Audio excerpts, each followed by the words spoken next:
বেশ কিছুদিন ধরে শরীর এবং মন ভালো না থাকার জন্য আমরা তেমন কোথাও ঘুরতে যেতে পারছিলাম না। তাই ডিসিশন নেওয়া হলো যে এমন একটা জায়গাতে যাব যেখানে মনও শান্ত হয়ে যাবে এবং মনের সমস্ত প্রশ্নের উত্তরও আমরা খুঁজে পাবো। তো যেমন কথা তেমন কাজ, বেরিয়ে পড়লাম। আর সাথে এই দুজনকে নিয়ে আমরা বার হয়ে গেলাম আমাদের মনের সব প্রশ্নের উত্তর খুঁজতে এবং মনটাকে একটু শান্ত করতে। আর আজকের আবহাওয়াও আমাদেরকে সাথ দিয়েছে, বুঝলে? না এত সুন্দর ওয়েদার ছিল, না ছিল বৃষ্টি, আর না ছিল খুব রোদ, হালকা মিষ্টি মিষ্টি মেঘলা ওয়েদার, আর সাথে প্রিয় মানুষ। আর এই যে আমরা আমাদের ডেস্টিনেশনে পৌঁছে গিয়েছি। তোমরা যারা যারা এখানে এসেছো তোমরা নিশ্চয়ই জানো যে এটা কত সুন্দর একটা জায়গাতে। আর যারা যারা এখনও পর্যন্ত আসতে পারোনি তারা অবশ্যই কিন্তু একবার হলেও ঘুরে যেও। আমি এসেছিলাম প্রায় 21 অথবা 22 এরকম একটা কোনো সাল হবে, একবারই এসেছিলাম। তারপর থেকে এই হলো আমার প্রথম আসা।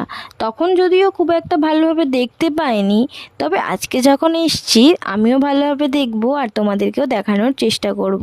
তোমাদের কপালটা একটু খারাপ, কারণ ভিতরে কোনো রকম কোনো ক্যামেরা অ্যালাউ করেনি।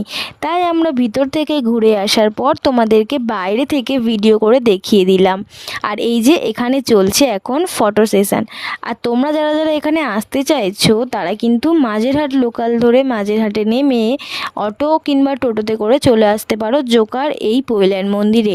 বা বারুইপুর থেকে তোমরা আমতলার অটো ধরে আমতলা থেকে তোমরা বাসে করে চলে আসতে পারো জোকার এই পৈলান মন্দিরে।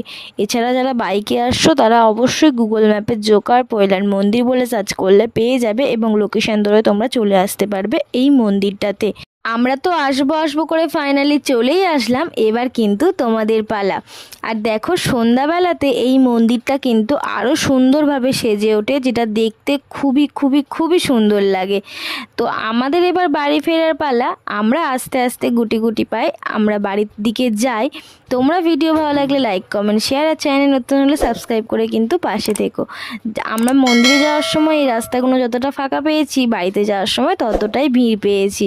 তারপরে একটা ধাবাতে দাঁড়িয়ে আমরা একে একে চা দিয়ে স্টার্ট করে মোমো আর হালকা একটু স্ন্যাক্স মানে পকোড়া দিয়ে টিফিনটা কমপ্লিট করলাম, করে বাড়ির দিকে আবার ফের রওনা দিলাম।